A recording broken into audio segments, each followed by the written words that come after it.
শোণিতপুৰ জিলাৰ চাৰিদুৱাৰ আৰক্ষী থানাৰ অন্তৰ্গত দীঘলীগাঁৱত এগৰাকী মহিলাৰ ৰহস্যজনক মৃত্যু হত্যাৰ সন্দেহ পৰিয়ালৰ লোকৰ। শোণিতপুৰ জিলাৰ চাৰিদুৱাৰ আৰক্ষী থানাৰ অন্তৰ্গত দীঘলীগাঁৱত এগৰাকী মহিলাৰ ৰহস্যজনক মৃত্যু। উল্লেখযোগ্য যে যোৱা 7 তাৰিখে শিলা ঘোষ নামৰ এগৰাকী মহিলাৰ স্বামী গৃহত অগ্নিদগ্ধ হৈ কৰুণ মৃত্যু সাৱটি লয় আৰু এই মৃত্যুক এতিয়া সহজভাৱে ল'ব পৰা নাই মহিলাগৰাকীৰ পিতৃৰ পৰিয়ালৰ লোকে। আজিৰ পৰা 15 বছৰ আগত বিয়াৰ সূত্ৰে মোৰ ভণ্টি বালিপাৰা চাৰিদুৱাৰ থানাৰ অন্তৰ্গত দীঘলীগাঁৱত বিয়া হৈছিলে। এজন ছোৱালী আছে।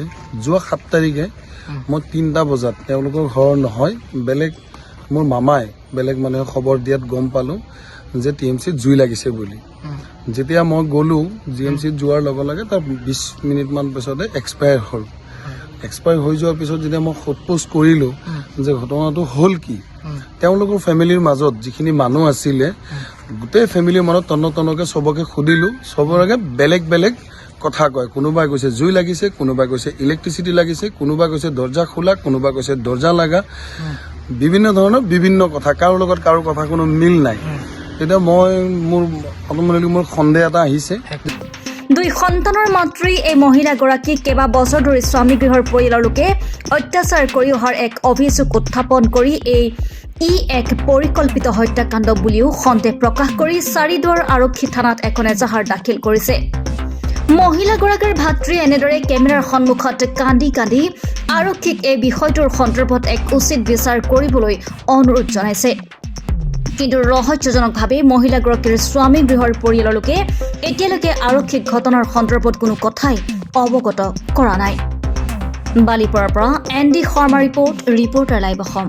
তেতিয়া আমাৰ এটা সন্দেহ হৈছে যে তেওঁলোকে এইটো ষড়যন্ত্ৰ কৰি, আৰু যিহেতু তেওঁলোকৰ ঘৰৰ মোৰ ভণ্টিৰ লগত যোৱা 4-5 বছৰ ধৰি মাটিৰ সংক্ৰান্তত আৰু নিজৰ হাজবেণ্ড ৱাইফৰ ভিতৰত মানসিক যিখিনি পৰিৱেশ যিখিনি থাকিব লাগে সেইখিনি নাই। তেওঁলোকৰ মাজত কাজিয়া পেচাল, তেওঁলোকৰ লগত কোনো বণ্ডিং নাই, কোনো মিল নাই। মিল নথকাৰ কাৰণে তেওঁলোকে প্ৰেছাৰাইজ আজি 4-5 বছৰ ধৰি প্ৰেছাৰৰ ওপৰত প্ৰেছাৰ দি আছে। সৰু সৰু সামান্য কথাত আমি বুজাই মেলি, মোৰ ঘৰতো গৈছিলে জোঁৱাই ভণ্টি, ধুনীয়াকৈ বুজাই মেলি পঠিয়াই দিছোঁ। কিন্তু তাৰ পিছতো যেতিয়া আমি TMCৰ পৰা আকৌ যেতিয়া ঘৰত উভতি আহিলোঁ, য'ত তেওঁলোকে জুই লাগি জ্বলিছে বুলি কৈছে, মই নিজে আৰু বহুতো মানুহ মোৰ লগত আছিলে, সেই ঘৰখনত চুকে কোণে আমি যিখিনি চালোঁ, তাত তেনেকুৱা ধৰণৰ এজন মানুহ জুই লাগি পুৰা বুলি তাত কোনো তথ্য নাই। আৰু তাত একদম নিউট এণ্ড ক্লিন তেওঁলোকে একদম সম্পূৰ্ণ মিছা কথা কৈছে। তাৰপিছত আমি ঘৰখনত সেই সময়ত যি সময়ত তেওঁলোকে কোৱা মতে যি সময়ত ঘৰখনত জুই লাগিছে বুলি কৈছে, কৈছে আপোনালোকে ক'ত আছিলে ঘৰখনত ইমান মানুহ থকাত? এনেকুৱা এটা ঘটনা আপোনালোকে গমেই পোৱা নাই। ইমান প্ৰায় বডিখন 80% বডিখন জ্বলি যোৱাৰ পিছত ঘৰত 3জন মহিলা মানুহ আছে, 2জন পুৰুষ মানুহ আছে। এই গোটেইখিনি মানুহ থকাত, ওচৰত থকাত এজন মানুহ এনেকৈ জুই লাগি পৰি যায়, আপোনালোকে সদায় একো গমেই নাপায়নে কিয় এনেকৈ কাম কৰিলে? তেতিয়া তেওঁলোকৰ মুখত কোনো মাত নাই। তো বহুত দুখ লাগিছে, এনেকুৱা হ'ব নালাগিছিল কাৰোৰ লগত।